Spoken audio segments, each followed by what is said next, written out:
Bom dia, povo de Deus. Paz seja com todos, amém? Pegue a palavra de Deus e abra comigo em Gênesis capítulo 39. Temos como base para as revelações de Deus nesta campanha a vida de José. Livro de Gênesis, glória a Deus, capítulo 39, verso 2. Assim está escrito na palavra de Deus. E o Senhor estava com José, e foi varão próspero, e estava na casa do seu senhor egípcio. Amém, igreja?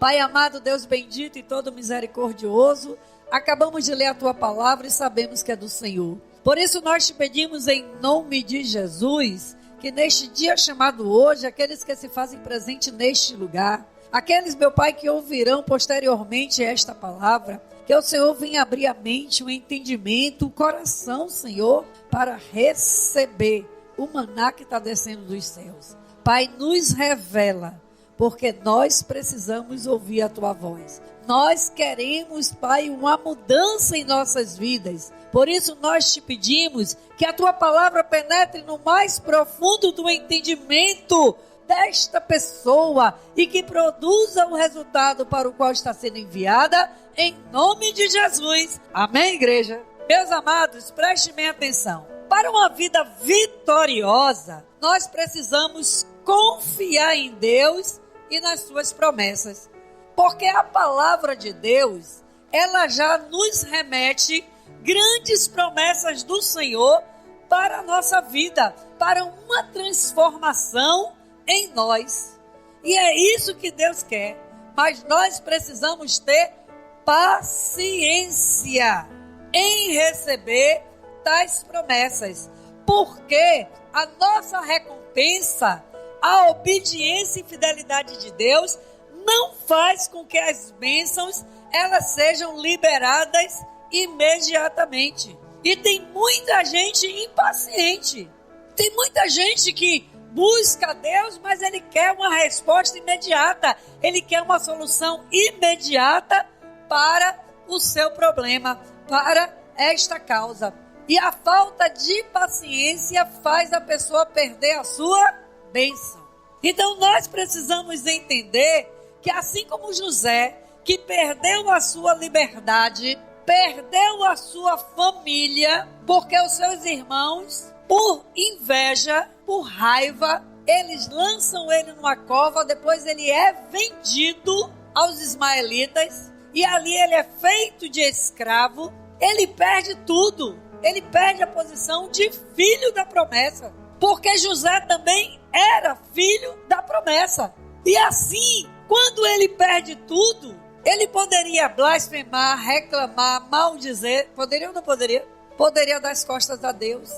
Mas José, apesar de ter perdido a sua liberdade, a sua família, está em terras estrangeiras, ele não perdeu a capacidade de sonhar. Ele não perdeu o desejo de ver os seus sonhos realizados, igreja. Então eu quero que você entenda que mesmo quando ele foi vendido, e olha que quando ele chegou no Egito e foi vendido, quem o compra? Potifar. Potifar tem um histórico. Ele é um homem que tem posses, ele tem condição financeira. E ele vai e ele compra José, e ali José começa uma nova jornada num país estrangeiro, em um lugar estranho, de línguas e costumes estranhos, e assim ele vai viver como escravo. Capítulo 39 de Gênesis, a partir do versículo 1, está escrito: E José foi levado ao Egito, e Potifar, capitão da guarda, varão egípcio, comprou-o da mão dos ismaelitas que o tinha levado lá. E o Senhor estava com José, e foi varão próspero, e estava na casa do seu senhor egípcio. Vendo, pois, o seu senhor, que o Senhor estava com ele, e que tudo que ele fazia, o Senhor prosperava em sua mão, José achou graça a seus olhos, e servia-o. E ele o pôs sobre a sua casa e entregou na sua mão tudo o que tinha. E aconteceu o quê? Desde que pusera a mão sobre a sua casa e sobre tudo o que tinha, o Senhor o abençoou, e a casa do egípcio, por amor de José. E a bênção do Senhor foi sobre tudo o que tinha na casa e no campo. E deixou tudo o que tinha na mão de José, de maneira que nada sabia do que estava com ele, a não ser do pão que comia. E José era formoso de aparência e formoso à vista. Amém, igreja? José não tinha a cara de sofrência. A palavra do Senhor diz que José era formoso, tanto na aparência quanto na vista. Então ele, por mais a posição de escravo que ele tinha, ele não se fazia de rogado. Ele servia com toda a autoridade espiritual que o Senhor liberava sobre a vida dele. E quando Potifar, que não era bobo nem nada, começou a perceber que o Deus de José abençoava tudo que José fazia, o que é que ele viu? Disse, opa, esse aí é que é bom. É esse que tem que estar por perto. E assim, ele coloca José sobre todas as coisas. E a palavra diz que no momento que José assume como mordomo-mor na casa de Potifar, Potifar não queria saber mais de nada. As coisas estavam rendendo, estava prosperando, ele estava comendo do bom e do melhor, então ele estava em paz. Porque ele sabia que o Deus de José estava o abençoando por causa de José. Você, meu irmão, você, minha irmã, é bênçãos na vida de muita gente. Talvez você nunca tenha percebido isso, mas todas as vezes que você entra em determinados lugares, no comércio ou em outros lugares, começa a encher, as pessoas começam a chegar. Quando você está trabalhando, você produz e isso satisfaz o seu Senhor. E quantos dizem, eu gosto tanto de estar perto de você porque você transmite uma paz. É tão bom ouvir você conversar, você falar, ouvir os seus conselhos. Deus é com você, entenda isso. Preste bem atenção. José, ele tinha temor ao Senhor.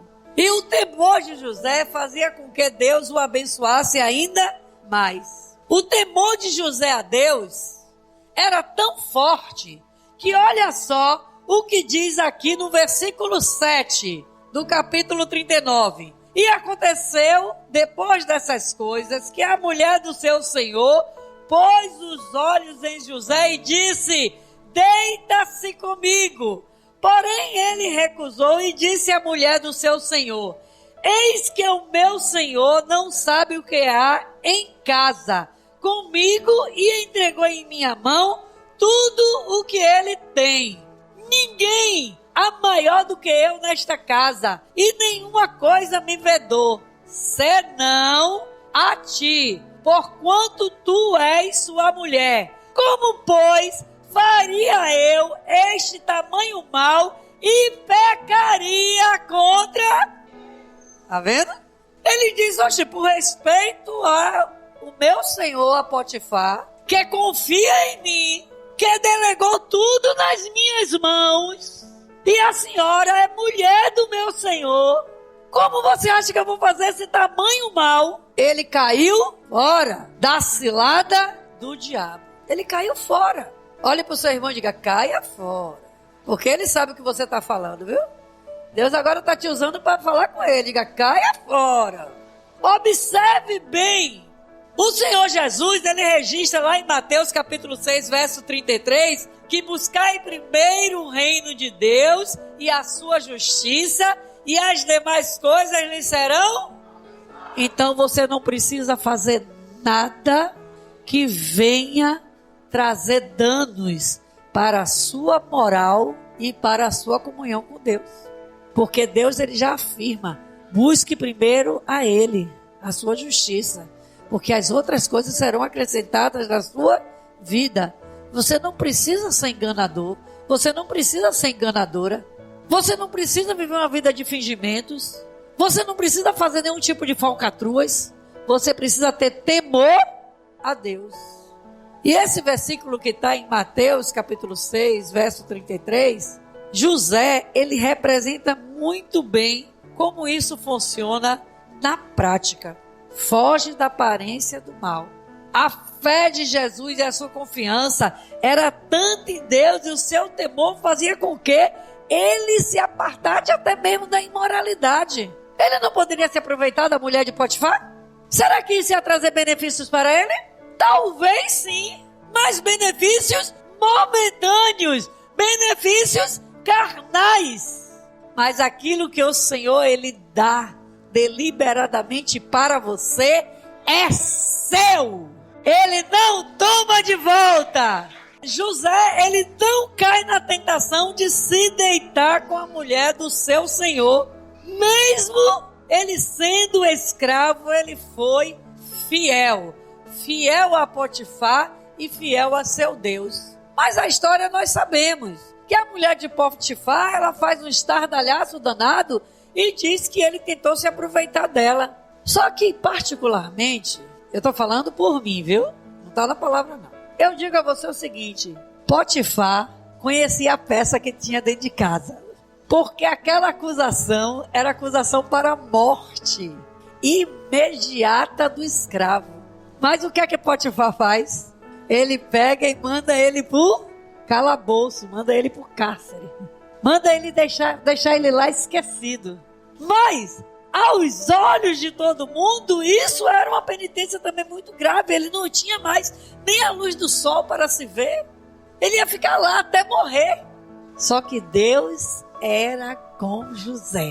Deus era com José. E a palavra mostra que mesmo quando ele é condenado ao cárcere, o Senhor faz com que ele caia na graça do carcereiro. E assim ele também tem lugar de destaque dentro do cárcere, dentro da prisão. Mas eu quero que a gente analise por outro ângulo essa história de José. Porque nesse momento, quando parece que tudo dá errado, novamente na vida de José, ele poderia muito bem blasfemar contra Deus. Ele poderia pensar assim: ora, meu pai me ensinou tanto sobre esse Deus, falou tanto que deveríamos ter temor a esse Deus, me contou até que lutou contra o próprio Deus para receber a sua bênção, e eu cresci acreditando de tudo isso. E onde eu estou? Ele podia dizer: até aqui eu acreditei em Deus, que Ele ia me ajudar. Comecei a ver as coisas melhorarem na minha vida lá na casa de Potifar, e olhe onde eu estou. Será que esse Deus é o mesmo de meu bisavô, de Isaac, meu avô, de meu pai Jacó?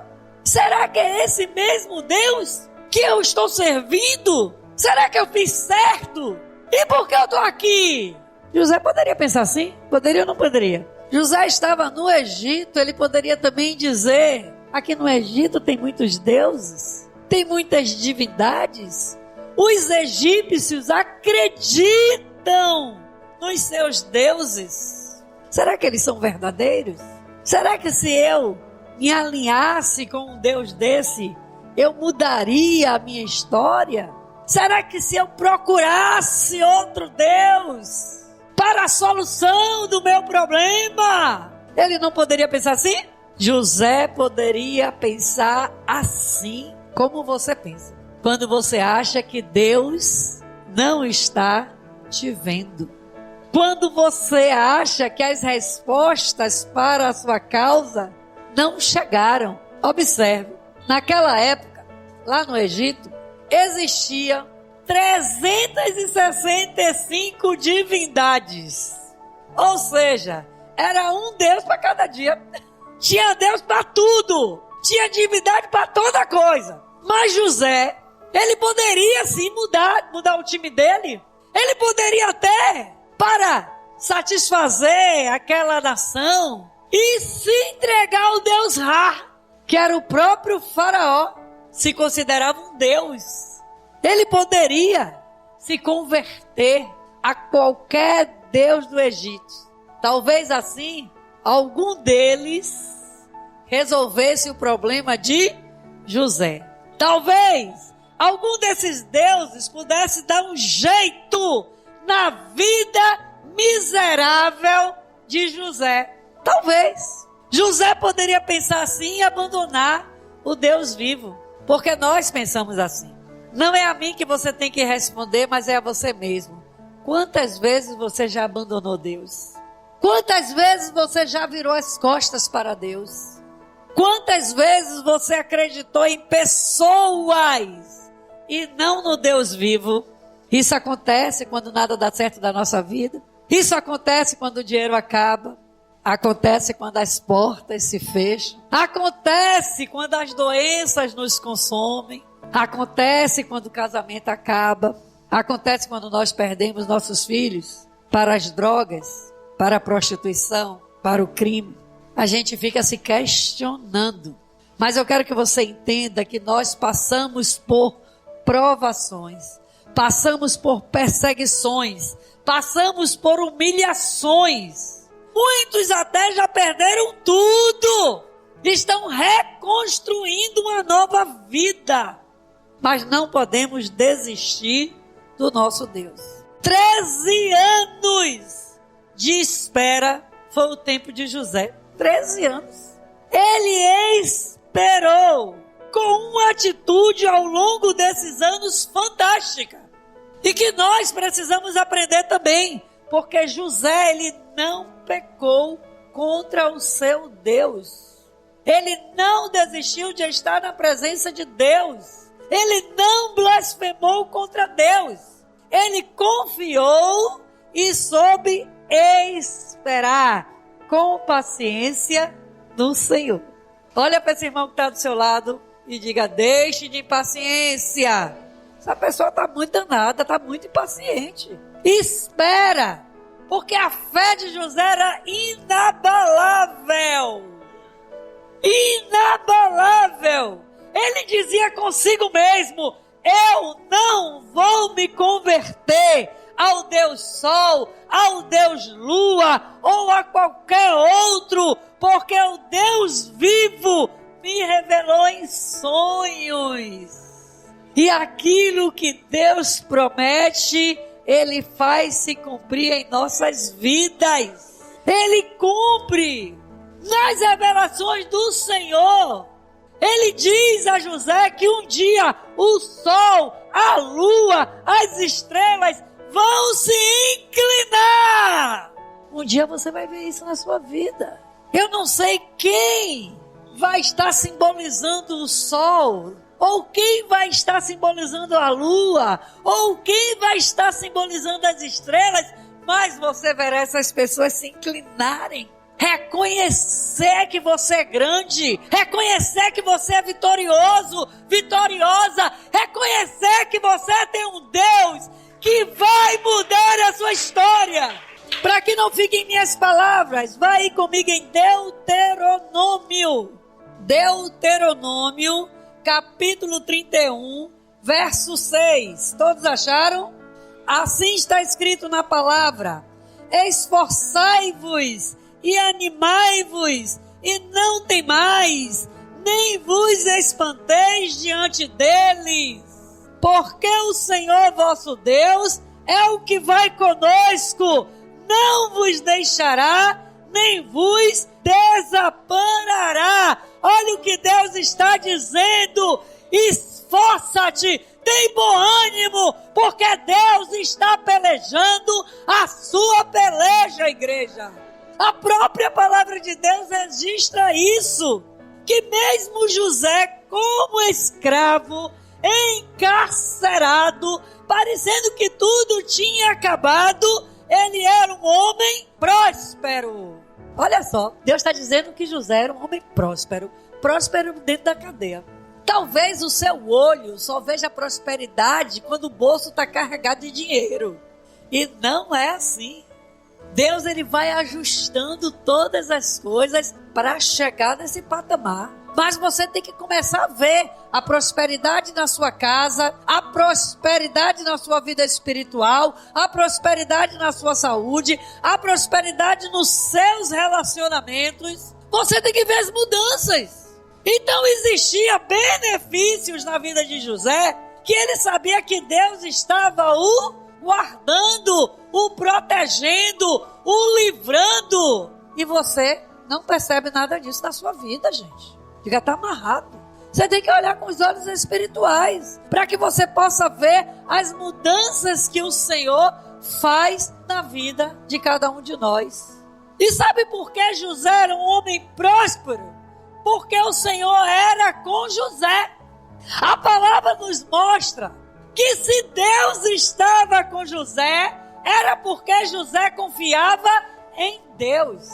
Confia no Senhor. Eu não sei qual é o seu problema, mas se eu perguntar assim, quem aqui não tem problema, alguém vai levantar a mão? Porque cada um de nós temos as nossas cargas, os nossos fardos. Cada um de nós pode ser igual, semelhante, mas independente de qualquer coisa, Deus, Ele é com você. E você precisa confiar em Deus. Preste bem atenção. Apesar de todos os reveses que você vive, mesmo parecendo que é impossível, você precisa confiar em Deus, que é o Deus do impossível. Porque Ele vai fazer acontecer. Agora você tem que entender uma coisa. A murmuração não te conduz à vitória. Você entendeu isso? Agora diga para esse irmão que está ao seu lado, pare de murmurar. A murmuração não te leva para a vitória. Às vezes você diz que é o diabo. Ele nem está, sabe? Por perto. Ele nem está lembrando que você existe. E você está aí, ó, associando tudo que acontece na sua vida porque é Satanás, Mas é a sua boquinha nervosa que está fazendo você perder as bênçãos do Senhor na sua vida. Você tem murmurado muito. Tem falado que não deve. Tem amaldiçoado com sua própria boca a você e toda a sua casa. Diga misericórdia. José, ele sabia o tamanho do poder de Deus na sua vida.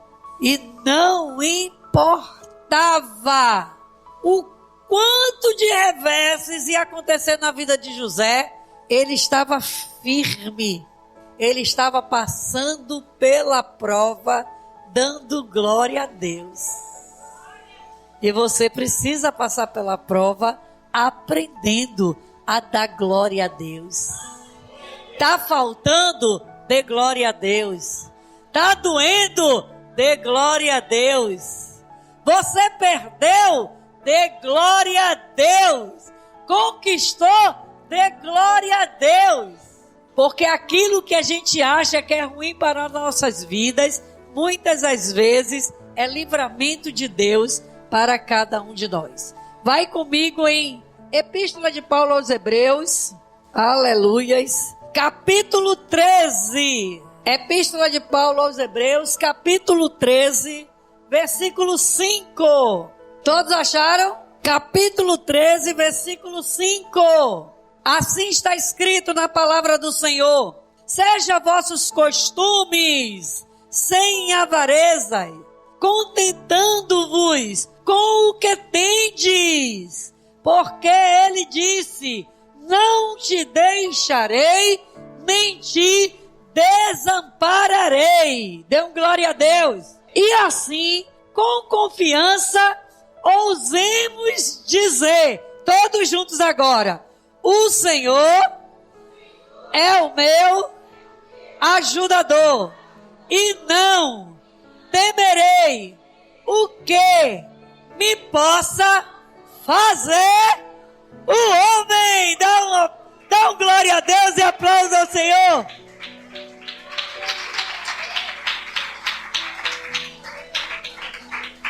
Marque esse versículo. Você tem que marcar esse versículo, para que você nunca esqueça que isso é promessa. A gente tem que ousar a dizer. Nós precisamos dizer que o Senhor é o meu ajudador, e eu não temerei o que possa me fazer o homem. Nem aqueles que estão ao meu redor, nem aqueles que estão longe, nem aqueles que se dizem meus inimigos. O homem não pode fazer nada contra você, porque você é revestido, é revestida. Aleluia, Senhor.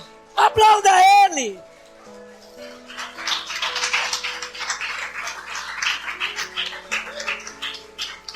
Aprenda esta manhã essa poderosa revelação que José traz ao nosso coração através dos seus atos e das suas atitudes.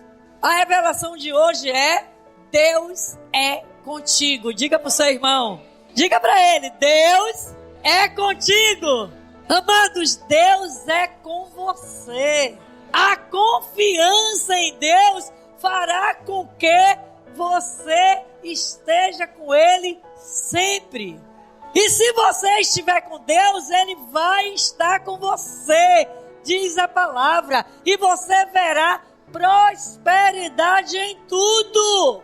Você verá sua vida transformada. Você será abençoado, porque a palavra do Senhor diz que nesta confiança ousemos dizer: o Senhor é o meu ajudador e não temerei o que possa me fazer o homem. Amém, igreja?